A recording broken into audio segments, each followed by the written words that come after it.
আমার হাতে যে খুতবাটা দেখছেন এটা আমাদের কুমিল্লা আলিয়া মাদ্রাসার মুফতি মোহাম্মদ গোলাম মুস্তফা শাহুদুরের খুতবার দ্বিতীয় খণ্ড।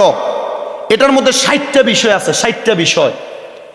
আমার মনে হয় প্রতি জুমায় যে প্রত্যেকটা বিষয়ের বয়ান করা হয়, আপনারা যদি এই বয়ানগুলো আপনাদের মস্তিষ্কে রাখতে পারেন, আপনারা এই বয়ানগুলো মস্তিষ্কে রাখলে আল্লাহর ব্যাপারে, রসুলের ব্যাপারে এবং ইসলাম ধর্মের প্রত্যেকটা পুঙ্খানুপুঙ্খানু বিষয়ের উপর আপনার জ্ঞান থাকবে, আপনার জ্ঞান থাকবে। এই জন্য আজকে যে বিষয়, আল্লাহ তাআলা কোনো স্থান এবং কোনো দিক, কোনো কিছুর উপর নির্ভরশীল নন। আল্লাহ তাআলা আল্লাহর ক্ষমতায় ক্ষমতা প্রদানকারী।